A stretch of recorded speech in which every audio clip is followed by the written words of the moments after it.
Hello বন্ধুরা, Gita tarot থেকে আপনাদের সকলকে স্বাগত জানাই। আশা করি আপনারা প্রত্যেকে ভালো আছেন, সুস্থ আছেন এবং পজিটিভ আছেন। সবসময় পজিটিভ থাকুন বন্ধুরা। নতুন পুরনো প্রত্যেক বন্ধুকে বলবো একটাই কথা, সাবস্ক্রাইব করতে ভুল করবেন না। সাবস্ক্রাইব করবেন এবং হাইপটা টাচ করে দেবেন। হাইপটা টাচ করলে সবার কাছে পৌঁছে যাবে ভিডিওটা, একটা সুবিধা। আর সাবস্ক্রাইব করলে পরের ভিডিওগুলো দেখার সুযোগ পাবেন, নোটিফিকেশন পেয়ে যাবেন। যাই হোক, এখন যারা পার্সোনাল রিডিং নেওয়ার দরকার তারা অবশ্যই আমার হোয়াটসঅ্যাপ নাম্বার দেয়া আছে, যোগাযোগ করবেন। আর বাংলাদেশ বিদেশ সব জায়গার রিডিং করি, সাথে সংখ্যাতত্ত্ব একটু আমি দেখে দিই, ম্যাচিং আনম্যাচিং এবং লাকি আনলাকি এই নাম্বারগুলো আমি কিন্তু বলে দিই যারা পার্সোনাল রিডিং করায়। তো আজকে টপিক থাকছে এই সম্পর্কটা নিয়ে, তিনি কেন দোটানার মধ্যে আছেন।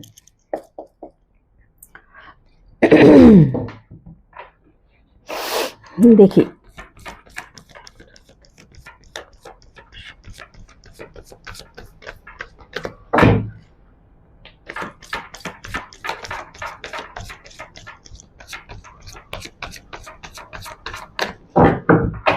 জেনারেল প্রেডিকশন দেখে কেউ নিজের মনে করবেন না, এটা ভুল করবেন না। এটা একটা জেনারেল প্রেডিকশন,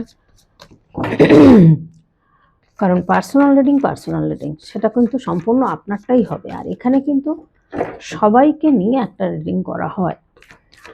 তো এই সম্পর্কটা নিয়ে তিনি কেন দোটানার মধ্যে আছেন। থ্যাংক ইউ ভাই, গাইড করো আমাকে।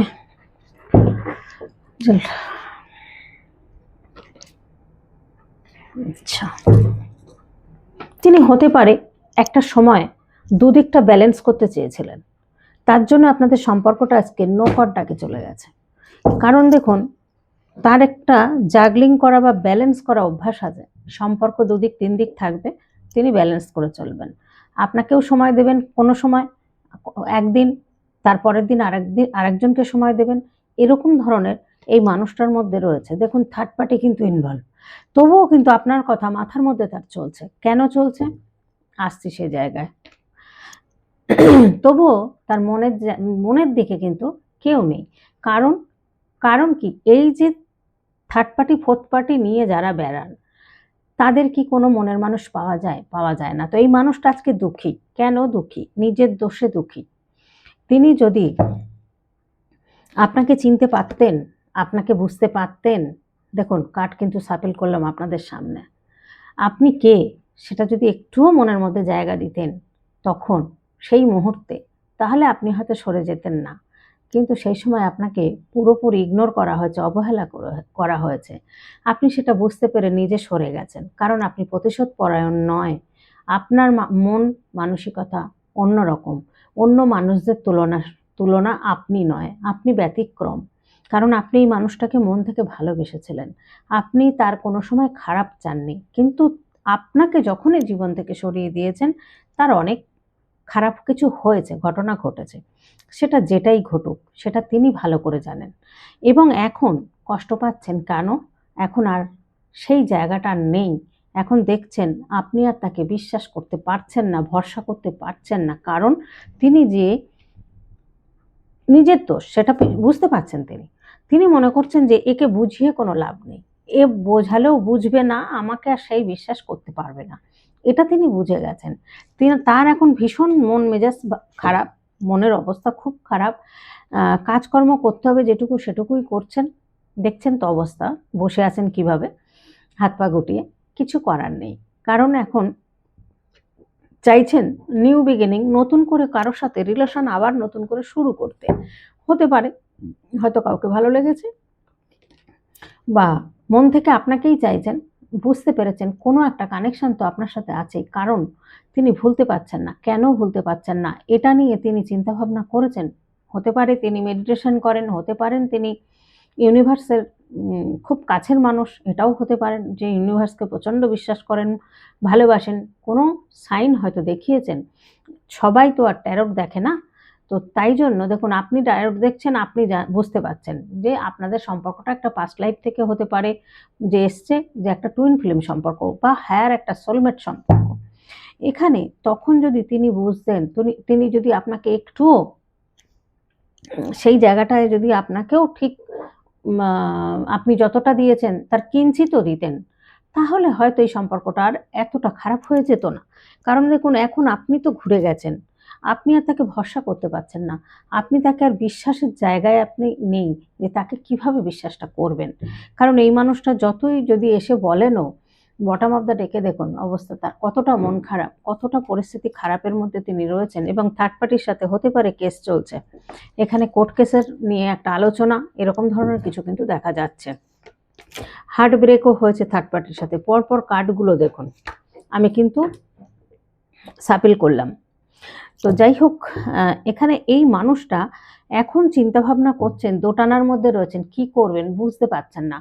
ভাবছেন যে আপনি তো আপনার সাথে কথা বলতে গেলেও ভয় পাচ্ছেন, যে এখানে আশা ছেড়ে দিচ্ছেন, যে এখানে আশা করে লাভ নেই, হয়তো কোনো লাভই হবে না।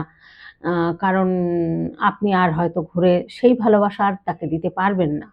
কারণ দেখুন, মনের ভিতরে যদি একবার অবিশ্বাস এসে যায়, তাহলে সেই বিশ্বাসটা আর ফিরিয়ে আনা এতটা সোজা নয়। সেখানে অনেক কাঠখড় পোড়াতে হয়। এটা কিন্তু সব ক্ষেত্রে, সংসার বলুন, সমস্ত ব্যাপারে। উম সেই জায়গাটা বিশ্বাস করতে গেলে, অবিশ্বাস যদি এসে যায়, বিশ্বাস করতে গেলে কিন্তু সত্যিই অনেকটা সময় লেগে যায়। কারণ দেখা যাচ্ছে যে তিনি হয়তো চাইছেন, এখন বুঝতে পারছেন যে এই সম্পর্কটা থেকে আমি ভুলতে চাইলেও কেন ভুলতে পারছি না? কেন এত কষ্ট আমার হচ্ছে? আমি কেন আ যতই ভুলতে চাইছি, থেকেই ধরুন আপনার কথাটাই মাথার মধ্যে আসছে।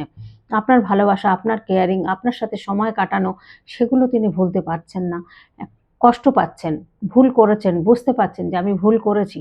কিন্তু সেইটা যে আপনার কাছে স্বীকার করবেন, সেই সাহসটুকুও নেই। এবং ওনার হতে পারে যে তিনি উম নিজে এমন, মানে একটা অন্যের উপরে ভরসা করে চলা মানুষ।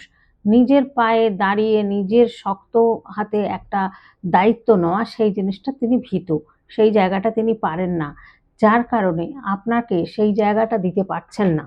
তার জন্য তিনি কি করছেন, বাড়ির লোকে যা বলবেন বা আত্মীয়স্বজনরা যা বলবেন সেইভাবেই চলবেন, সেইভাবেই কাজ করবেন। এরকম ধরনের চিন্তাভাবনা এখন করছেন যে আমার পথ আমাকে দেখতে হবে, কারণ এখানে কোনো লাভ হবে না। এটা বুঝতে পেরে গেছেন। সেই বোঝাটাতেই তিনি পিছিয়ে যাচ্ছেন। কারণ আপনাকে কিন্তু বোঝাতে আসছেন না যে অ্যা আমি যে মিথ্যে কথা বলেছি বা যেটা করেছি আমি ভুল করেছি, আমি কিন্তু সেই জায়গায় নেই। আমি কিন্তু এখন পরিবর্তন করে নিয়েছি নিজেকে, বা আমি তোমাকে মিথ্যে কথা বলে আমি ভুল করেছি। আমার এই সমস্যা ছিল, বা আমার এই past এ ঘটনা ছিল, সেগুলো কিন্তু তিনি বলবেন না। কেন বলবেন না? তার past এ, অতীতে অনেক কিছু ঘটনা আছে। তার ফ্যামিলিগত ব্যাপার আছে। যার কারণে তিনি কিন্তু এখানে আপনাকে সেইভাবে কিছু বলতে চাইছেন না, বলবেন না। তাহলে এখানে এই সম্পর্কটা কি হবে? জীবনেও কোনোদিনও আপনাকে তিনিও ভুলতে পারবেন না, আপনিও ভুলতে পারবেন না। সম্পর্ক এটাই। কাউকে কেউ যে ভুলে থাকবেন সেটা কিন্তু পারবেন না। কারণ এই সম্পর্ক কোনোদিন ভুলে থাকা যায় না। অসম্ভব ব্যাপার। তাই মৃত্যুদিন পর্যন্ত এই যন্ত্রণা, এই কষ্ট দুজনেই বয়ে নিয়ে বেড়াতে হবে। কিচ্ছু করার নেই। তাই তিনি মনে করছেন এখন, তখনও চেয়েছিলেন আপনার সাথে সম্পর্কটা রাখতে। কিরকম রাখতে? থার্ড পার্টির সাথে দিব্যি তিনি এনজয় করছেন, ঘুরছেন, বেড়াচ্ছেন, সবই ভালো। সবই সম্পর্ক তৈরি করেছেন। করে সেখানেও সম্পর্ক রেখেছেন, আবার আপনার সাথেও সম্পর্কটা রাখতে চাইছেন। কারণ আপনার মতো ভালোবাসা তো তিনি পাননি। তার কারণে তিনি চেয়েছিলেন যে উম এও আমার থাক সাইডে। কিন্তু আপনি তো সাইডে থাকা মানুষ নয়। আত্মার আরেকটা প্রতিচ্ছায়া আপনি, বা আপনার আত্মার প্রতিচ্ছায়া তিনি। তাহলে আপনাকে যদি সাইডে রাখেন, আপনি কি করে থাকবেন? আপনি তো বুঝতে পেরে গেছেন না? একটা আত্মা যখন হয় তখন তার মনের গতিবিধি সব বোঝা যায়, যে তার মধ্যে কি চলছে, সে কি করছে। এটা বোঝা যায়, সে স্বীকার না করলেও। আপনি কিন্তু ধরে ফেলেছিলেন যে এই মানুষটা হতে পারে না, এই মানুষটা মিথ্যে বলছে আমাকে। এই যে মুখোশ পরে যে অভিনয়গুলো করেছেন তিনি, এটা কি এখন বুঝতে পারছেন না? সবই বুঝতে পারছেন যে ভুলটা তার ছিল, কিন্তু তবুও ভুলটা স্বীকার তিনি করবেন না। তাহলে যন্ত্রণা পেতে হবে, দুজনকেই যন্ত্রণা পেতে হবে, দুজনকেই কষ্ট পেতে হবে। আপনার তো অ কষ্ট পান, ভালো থাকুন, সুখে থাকুন, যেভাবেই থাকুন আপনি আছেন। কিন্তু আপনি সেই জায়গা থেকে মোড় ঘুরিয়ে নিয়েছেন। আপনি অনেকদিন আগেই সরে গেছেন সেই জায়গা থেকে, এনার্জি দেয়া বন্ধ করে দিয়েছেন। এখন তিনি কিন্তু অথৈ জলে, তার মনের অবস্থা একদম ভালো নেই। যদি কেউ বলে জোর করে আমি ভালো আছি, কক্ষনো না, ভালো থাকতে পারে না। এই সম্পর্ক যদি ভালো থাকে, আমি আমি অন্তত আমি বলতে পারি বিশ্বাস করতে পারছি না যে আপনার মানুষটি ভালো আছেন, যদি আপনার এই সম্পর্কটা হয়ে থাকে। তো এখানে যতই শক্তপোক্ত মানুষ হন, যতই মন মানসিকতা যেমনই হোক না কেন, এই মানুষটি যদি একটুও নিজের ভালো বুঝতেন অন্তত, যে আমি ভালো থাকবো কিসে, লোকের কথা না শুনে, অন্যের কথা না শুনে। হ্যাঁ, জানি ফ্যামিলির কথা শুনতে হয়, বুঝতে হয়, কিন্তু আমিও বড় হয়েছি যথেষ্ট, আমি ম্যাচুরিটি হয়েছি। আমার আমি বুঝতে পারছি যে আমি কার থেকে বেশি ভালোবাসাটা পাবো, কাকে নিয়ে আমি শান্তিতে থাকতে পারবো। সেই জায়গাটা যখন তিনি কাউকেই বোঝাতে পারেননি, তিনি যখন অন্য থার্ড পার্টির কথা বলতে পেরেছেন, সেটা বোঝাতে পেরেছেন, সেখানে এনজয় করতে পেরেছেন, সেখানে হয়তো বিয়েও করে নিয়েছেন, তখন তার কোনো অসুবিধা হয়নি। কিন্তু আপনার ক্ষেত্রে তার অনেক বাধা। কেন? এখানে যে সম্পর্ক, এই সম্পর্কটার মধ্যে বাধা আসে, অনেক ডিফারেন্স থাকে অনেক কিছুর। সেই ডিফারেন্সের জন্য আজকের দিনে দেখুন, আজকের দিনে আমি বলবো হিন্দু মুসলিমও বিয়ে হচ্ছে। আর সেখানে আপনারা দুজনেই হয়তো মুসলিম বা দুজনেই হয়তো হিন্দু। তাহলে এখানে এত বাধা কিসের ছিল যে তিনি আপনার থেকে সরে থার্ড পার্টির কাছে যেতে হয়েছিল? লোভে, না? তো সেই লোভের যে সেই লোভে পাপ, পাপে মৃত্যু একটা কথাতেই আছে। তো সেই লোভে আপনার মানুষটি কিন্তু আজকে মরছেন, পুরোপুরি কষ্ট পাচ্ছেন, যন্ত্রণা পাচ্ছেন। কিন্তু আপনি চান না, আপনি সবসময় চান তিনি ভালো থাকুন, তিনি সুস্থ থাকুন, তিনি আপনি চাইলেই তো হবে না। ইউনিভার্সের তো একটা গাইড আছে। ইউনিভার্স কি করছেন? তার তো অর্থনৈতিক পুরো ফেলে দিয়েছেন। থার্ড পার্টি হার্ট ব্রেক শুধু করেছেন তাই নয়, থার্ড পার্টি তাকে পুরোপুরি অর্থনৈতিক ফেলে দিয়েছেন। তার মানে এখন সে কিভাবে অথৈ জলে মানে ভাসছে, ডুবছেন, বুঝতে পারছেন?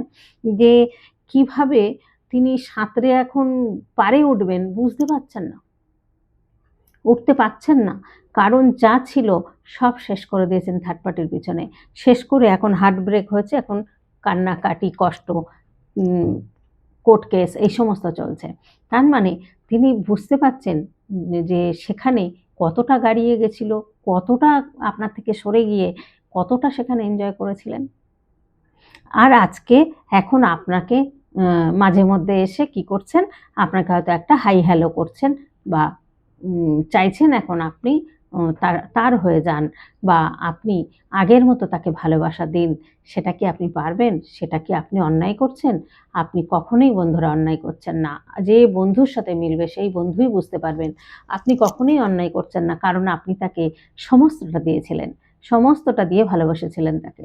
তার যথেষ্ট কেয়ারিং করা, তাকে যে যতটুকু খোঁজ খবর রাখার, যতটুকু তাকে যেভাবেই থাকুক না কেন তার সব সময় তার খেয়াল রাখার চেষ্টা করেছেন।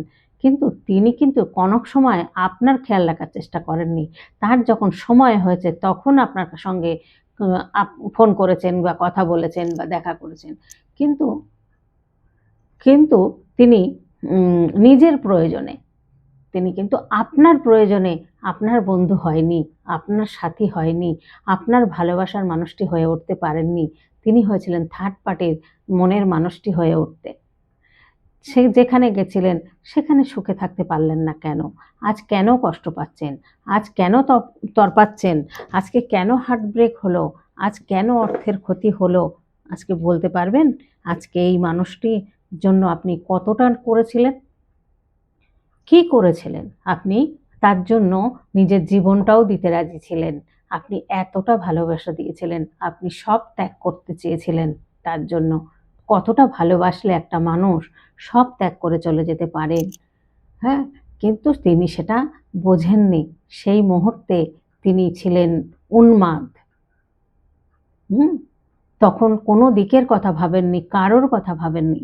তা সেই মানুষের পরিণতি কি হলো আপনার দেখার কোনো দরকার নেই। আর একটা কথাই বলবো যে আপনারা যে চিন্তাভাবনা নিয়ে রয়েছেন, এই চিন্তাভাবনায় থাকবেন না। যে যেমন কর্ম করবে তাকে সে কর্মফলটা ভোগ করতে দিন। ভোগ করতে দিন, এটা উচিত। এই যে ব্যাড কর্মা করেছেন, এই ব্যাড কর্মার ফল যদি উনি না ভোগ করেন, না রিলিজ করেন এই জন্মে, এই জন্ম আবার নিতে হবে, নিয়ে আবার কিন্তু দেখুন আমরা মানুষ জন্ম হয়েছি, জন্মগ্রহণ করেছি, মানুষ বলে যে মারা গেছে। সত্যি কি মারা যায়? দেহটা ত্যাগ করে, আত্মাটা বেরিয়ে যায়। আত্মার মৃত্যু হয় না। আত্মা কিন্তু থেকেই যায়। মৃত্যুর পরও কিন্তু সে সন্তানদের খোঁজেন, তার স্বামী বা স্ত্রীকে খোঁজেন, তার মা বাবাকে খোঁজেন, আত্মাটা থেকে যায়। তাই শুধু ওই সাপের খোলস বদলানোর মতো আমরা এই জীবন ত্যাগ করে চলে যাই, শুধু দেহটা পরিবর্তন হয়, আত্মার কিন্তু পরিবর্তন হয় না। তাই পরজন্মে গিয়ে কিন্তু সেই আত্মা আবার যখন জন্মগ্রহণ করবেন, তখন কিন্তু আবার সেই সেই এই যে পাপ, এই যে ব্যাড কর্মা, এই কর্মাগুলো কিন্তু আগামী জন্মে গিয়ে আবার কিন্তু তাকে বহন করতে হবে। কেউ ছাড় পাবে না ঈশ্বরের কাছে। কেউ কেউ কম নয়, কেউ বেশি নয়। প্রত্যেকটা মানুষ, প্রত্যেকটা প্রাণী তার কাছে কিন্তু মূল্যবান। সবাই ইউনিভার্সেরই, এই বিশ্বব্রহ্মাণ্ডে জন্মেছি আমরা, এই বিশ্বব্রহ্মাণ্ডেরই সন্তান আমরা। প্রত্যেকে কিন্তু একই, কেউ কোনো কিছু ঈশ্বরের কাছে আলাদা নয়। তাই তিনি যে কাজগুলো করেছেন, সেই ব্যাটকর্মাটা আপনারা রিলিজ হতে দিন। আমি আপনাদের কাছে এটাই অনুরোধ করব, পাগল হবেন না, পাগল একটুও হবেন না। নিজেরা শক্ত হন, নিজেকে ভালোবাসুন। নিজেকে যখনই ভালোবাসবেন দেখবেন অনেকটা আপনি নিজের গ্রোথের দিকে তাকাতে শিখবেন, নিজেকে সুন্দর রাখতে চেষ্টা করবেন, নিজেকে ঘুরুন, বেড়ান, আনন্দ করুন, দেখবেন অনেকটা ভালো থাকবেন। এই জায়গায় উনি যে পরিস্থিতির মধ্যে পড়েছেন, উনি যে পরিস্থিতিতে আছেন, এটা ওনার নিজের ইচ্ছাকৃত, একদম নিজের ডেকে নিয়ে এসছেন। ইনি এমন একটা মানুষ, ইনি অন্যের কথা শোনেন, পরের বুদ্ধিতে চলেন, অথচ প্রচণ্ড বুদ্ধিমান বা বুদ্ধিমতী আপনার পার্টনার। কিন্তু অন্যের কথায় যদি চলেন, তাহলে এই সম্পর্কটা কি হবে এখন? এই যে সম্পর্কটা, এই সম্পর্কটা তো ভোলার নয়। এখন যতই ইউনিভার্সকে ডাকুন আর যাই করুন, কেঁদে ভাসালেও এখন কিন্তু আর কিছু করতে পারছেন না। আপনিও তাকে বিশ্বাস করতে পারবেন না, সেটা তিনি বুঝে গেছেন যে আপনি আর তাকে কোনো মতেই ভরসা বা বিশ্বাস করার জায়গায় নেই। কারণ এ মুখোশ পরে আপনার সাথে অভিনয় করেছিলেন, এ পুরোপুরি মুখোশ পরে অভিনয় করেছেন, এবং যতটা যা বলেছেন সব মিথ্যে কথা বলেছেন। সত্যি খুব কম, সত্যি তার মধ্যে খুঁজলে একটা দুটো পাবেন, বাকিটা কিন্তু সমস্ত কিছু মিথ্যে দিয়ে ঢেকে রেখে দিয়েছিলেন। তা মিথ্যে কতদিন ঢেকে রাখবেন বলুন? একটা মানুষ মিথ্যে দিয়ে কতদিন চলতে পারেন? ঠিক সত্যিটা বেরিয়ে আসে। সত্যিটা কোনো দিন কেউ লুকিয়ে রাখতে পারেনি আজ পর্যন্ত। তাই জন্য বলবো যে আপনারা এত ব্যাকুল হবেন না, নিজের সত্তাটাকে বিলিয়ে দেবেন না, নিজের সত্তাটাকে ধরে রাখুন, নিজেকে ভালোবাসুন। পারলে মেডিটেশন করুন, প্রত্যেককে বলবো মেডিটেশন করুন। মেডিটেশনের মাধ্যমে যদি লিঙ্ক না পান আমাকে বলবেন হোয়াটসঅ্যাপে, আমি লিঙ্ক দিয়ে দেবো। তবুও বলবো আপনারা ভালো থাকুন। অনেক কিছু আছে আমার কাছ থেকে যারা রিডিং নেয়, আমি অনেক কিছু রেমেডি বলে দিই যেটা পয়সা ছাড়া। টাকা বিশেষ কিছু পয়সার জিনিস আমি রেমেডি দিই না কোনো দিন। আমি কোনো ব্যবসা করতে এখানে বসিনি, কিছু বিক্রি করতে আমি কিন্তু বসিনি। আমি রিডিং করি, আমি ভিডিও বানাই, যেটুকু যা আসবে যা হবে তাই হবে। আমি কিন্তু কোনো ব্যবসা করি না, পরিষ্কার কথা। কারণ আমি ব্যবসা করতে এখানে বসিনি। আমি ঈশ্বরের পথে এসেছি যখন থেকে, আমি মনে করেছি আমি যেটুকু পারবো সৎভাবে করব, অনেস্টভাবে কাজ করব। তার উপরে ঈশ্বরের ইচ্ছা, ঈশ্বর যেভাবে নিয়ে যাবেন, যেভাবে চালাবেন, আমি সেইভাবে চলব। আমি রাতারাতি কোটিপতি হতে চাই না, রাতারাতি বড়লোক হতে আমি চাই না। এটা আমার ছোটোর থেকেই আমার ভিতরে, আস্তে আস্তে ওঠাটাই মনে হয় ভালো। কারণ আজকে যে মানুষটা, আপনার মানুষটা বড়লোক হতে চেয়েছিলেন, এমন একজনকে থার্ড পার্টি পেয়েছিলেন যে সেই থার্ড পার্টি দেখে তিনি আর লোভ সামলাতে পারেননি। তিনি মনে করেছিলেন রাতারাতি কোটিপতি হয়ে যাবেন। সেখানে কি হলেন? পুরো ধ্বংস হয়ে গেল, তার জীবনটা পুরো শেষ হয়ে গেল। তাহলে বুঝতে পারছেন বন্ধুরা যে কিছু কিছু চিন্তা ভাবনা করে এগোনো উচিত। সব জায়গায় একটু চিন্তা ভাবনা করবেন। হঠকারিতা কোনো কিছুই ভালো না। হঠকারিতা করলেই কিন্তু সেখানে আপনি বিপদে পড়বেন, সেখানেই সমস্যা এসে দাঁড়াবে। তাই হঠকারিতা না করে একটু মাথা ঠান্ডা করে চিন্তা করুন, বুঝুন। প্রতিটা কার্ড শুধু দেখুন, আমি তো মাঝখান দিয়ে বার করছি। দেখুন তার পরিস্থিতিটা। তিনি যতই মুখে বলুন, "আমি ভালো আছি, আমি খুব ভালো আছি বা আমি ভালো রয়েছি", কক্ষনো ভালো থাকতে পারবেন না। সেটা আপনি জানতে পারবেন, আপনি বুঝতে পারবেন, তিনি ভালো থাকতে পারবেন না। কারণ এই সম্পর্কটা এমনই, এই সম্পর্ক সম্ভব নয় আপনাকে ছাড়া তিনি ভালো থাকতে পারবেন। এটা কখনো না। সে যতই রাজকুমার আর রাজকন্যাকে নিয়ে আসুন না কেন, আপনার মতো স্নেহময়ী মায়ের মতো ভালোবাসা কেউ দিতে পারবে না। তো যাই হোক বন্ধুরা, আজকে দোটানায় কেন রয়েছেন নিশ্চয়ই পরিষ্কার হয়ে গেল যে আজকে দোটানার মধ্যে কেন রয়েছেন। নিজের বুদ্ধির জন্য আজকে দোটানায় তিনি কিন্তু ভুগছেন। আজকে দোটানার মধ্যে এই সম্পর্কটা নিয়ে তিনি কেন দোটানার মধ্যে আছেন বুঝতেই পেরেছেন, কেন দোটানার মধ্যে রয়েছেন। তিনি এখন বুঝতে পারছেন না আমার কি করা উচিত আর আমার কি করা উচিত নয়। সেই যখন সময় ছিল তখন তিনি অবহেলা করেছেন, আর এখন সেটা কি থাকে? একটা রাস্তায় ইউনিভার্স আপনাকে একটা টাকার বান্ডিল ফেলে দিলেন বা একটা সোনার থলি দিলেন। আপনি কি করলেন? ওটাকে গুরুত্ব না দিয়ে পা দিয়ে লাথি মেরে চলে গেলেন। ঈশ্বর কিন্তু আপনাকে সুযোগ দিলেন। আপনি সুযোগটা গ্রহণ করলেন না। আপনি লাথি মেরে চলে গেলেন। পিছনে যে ব্যক্তি আসছিলেন সে কিন্তু সেটা তুলে নিয়েছেন। তুলে নিয়ে দেখলেন ওর মধ্যে হিরে মোহর বা টাকা যাই থাক কিছু রয়েছে। তাহলে কোনো কিছুই কিন্তু পড়ে থাকে না। এইটুকুনি কিন্তু বুঝতে হবে, জানতে হবে। তবে হ্যাঁ, এটা হয়তো আমি হিরে মোহর দিয়ে বোঝালাম, কিন্তু কোনোদিনই আপনি অন্য কাউকে ভালোবাসতে পারবেন না। এইটুকু আমি বলতে পারি। আপনিও পারবেন না, তিনিও পারবেন না। ওইরকম ভালোবাসা, ওই চলছে, চলতে হবে, চালিয়ে নিতে হবে, এইটুকু, এর বেশি নয়। তো যাই হোক বন্ধুরা, আজকের মতো রাখি। প্রত্যেকে ভালো থাকবেন, সুস্থ থাকবেন, পজিটিভ থাকবেন। ভিডিওটা কমেন্টের মাধ্যমে জানাবেন আপনাদের কেমন লাগলো। টাটা।